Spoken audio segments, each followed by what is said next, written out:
Frédéric, finalement, quels sont les challenges sur le terrain, quels sont les défis sur le terrain pour l'applicabilité de l'ITA?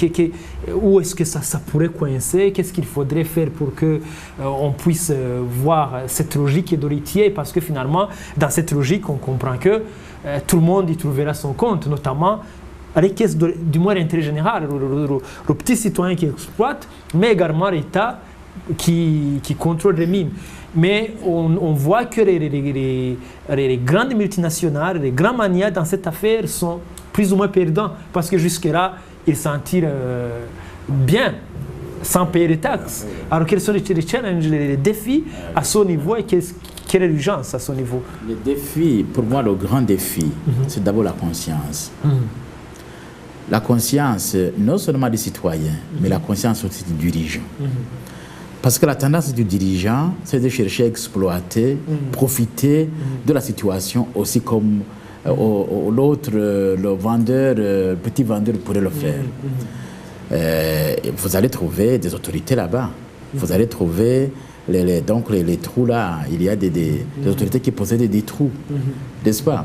Ça veut dire que... En tout cas, le Burundi, c'est un petit espace, c'est un petit territoire. On peut comprendre difficilement comment on peut ne pas contrôler le Burundi. Non. En fait, c'est ça le premier défi. Qui contrôle qui? C'est ça la responsabilité du gouvernement. Autrement dit, on revient vers la question de la volonté politique. Exactement. La volonté politique, c'est le gouvernement qui doit tout mettre en œuvre. Mais au niveau du gouvernement, il a déjà manifesté de la bonne foi en mettant sur le pied le code minier. Ça, c'est au niveau de la loi. Et il y a justement ce texte d'applicabilité qui est en train de venir. Maintenant, ça, c'est le grand défi, c'est maintenant traduire la volonté du gouvernement en acte, un acte sur terrain. Comment faire de sorte que la loi soit appliquée en totalité?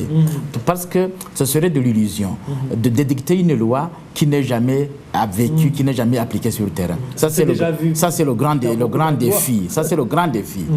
L'autre défi important, justement, c'est cette conscience du citoyen que, justement, cette manne devrait lui appartenir et qui devrait le protéger, qui devrait tout faire pour que ça lui appartienne réellement. Ça veut dire accepter qu'il soit aidé en termes d'organisation. Parce que la tendance, c'est de se laisser faire, c'est de se laisser manipuler par quelqu'un qui a beaucoup d'argent. Alors que, en réalité, eux aussi, le gouvernement devrait les former des techniciens qui viennent les aider à pouvoir parfaire leur niveau d'organisation en termes de coopérative. Et ça devient une question fondamentale. Il ne suffit pas de dire, vous créez une coopérative et ça suffit. Parce que dans cette coopérative, il y a le niveau de gestion, qui gère, comment gérer ça. Alors maintenant, comment créer des relations, comment créer, comment vendre cet or à l'extérieur soi-même, qu'est-ce qui se passerait. Et tout ça, le gouvernement et le paysan, le citoyen, ils doivent intervenir pour réellement améliorer la gestion de la chose. Troisième élément, c'est l'intervention des multinationales. En principe, moi je proposais qu'au niveau des multinationales, il n'y ait qu'intervention de ces multinationales lorsque justement il n'y a pas de capacité technique sur le terrain. Et là, ça devrait être ces coopératives-là qui négocient avec ces multinationales, avec l'intervention, bien entendu, de l'État qui accompagne ses citoyens. Parce que, in fine, il faut que ça puisse profiter aux citoyens. Voilà. Et peut-être ces coopératives donneraient des taxes, des impôts, comme d'autres le feraient.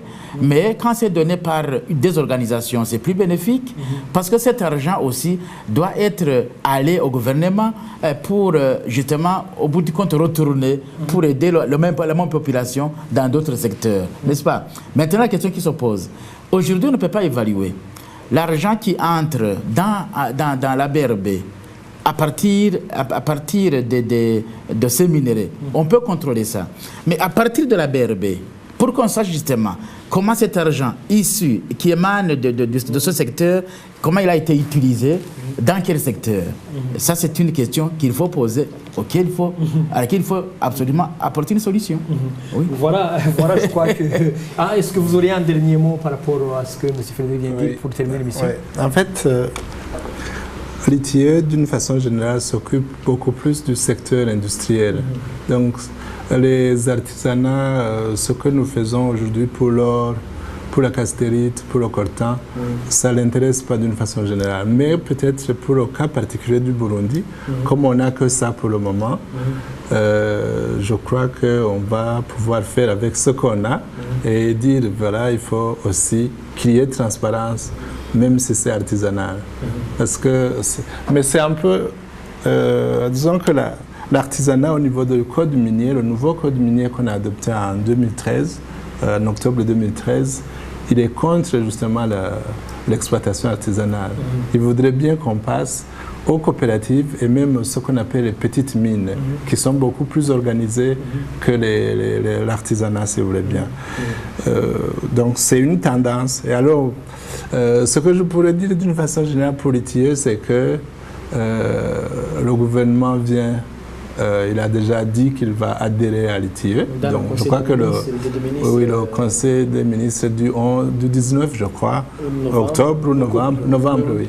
Novembre 2014. Où ils ont accepté d'adhérer ou de commencer le processus d'adhésion à l'ITIE. Mais en demandant, ils ont précisé, ils vont d'abord demander là où ça s'applique, qu'est-ce qu'ils y trouvent comme intérêt. Donc il y a encore des petites réserves à ce niveau. Ah, ils ont précisé ça. Oui, ils ont précisé dans le communiqué. Avant. Oui, parce que bon, les avantages sont nombreux. C'est tout à fait légitime, c'est un nouveau système. Oui. Il y a un pays qui ressemble un peu au Burundi, c'est la République centrafricaine. Ils n'ont que des mines artisanales pour le moment. Et avant la guerre civile qu'ils connaissent, je crois qu'elle n'est pas encore terminée, ils avaient adhéré à l'ITIE. Ils avaient adhéré à l'ITIE, mais n'ayant que des mines artisanales. Parce qu'ils disaient, écoutez, il y a aussi le processus d'octroi des permis de recherche, le processus d'octroi des permis d'exploitation, même si c'est artisanal, on paye quand même quelque chose à l'État. Il faut qu'on sache combien, que la population sache, que les gens puissent comprendre que l'exploitant qui est là n'est pas son ennemi, mais plutôt quelqu'un qui apporte des recettes au niveau de l'État, donc il permet peut-être à son enfant de suivre l'école ou quelque chose comme ça. Je crois qu'on devrait aussi, et c'est bien que le gouvernement déjà commence à s'y pencher, je crois qu'on devrait pouvoir suivre cette démarche. Donc je crois qu'on a un peu fait le tour de la question, les grands enjeux autour du secteur minier. C'est sûrement pas la dernière émission, je crois que c'est quelque chose qui va continuer à attirer notre attention, d'autant plus qu'on a compris les enjeux. Moi, personnellement, ce que j'ai retenu comme information, c'est que ça génère pratiquement 50% des devises dans ce pays. Et donc, ça, c'est ce qu'il y a de gros sous derrière, donc de grands enjeux, et probablement des intérêts opaques ici et là, mais quand même, je note aussi qu'il y a des mécanismes pour assurer la transparence, notamment avec cet outil de l'ITIE. Attendons voir ce que ça va donner comme applicabilité. Voilà, je vous remercie, monsieur Frédéric Bamvuginyumvira. Je rappelle que vous avez effectué une étude sur l'analyse de la transparence et de la responsabilité dans la gestion de l'industrie extractive au Burundi, défis et suggestions, une étude financée par les Nations Unies, l'Union européenne, à travers l'OLICOM.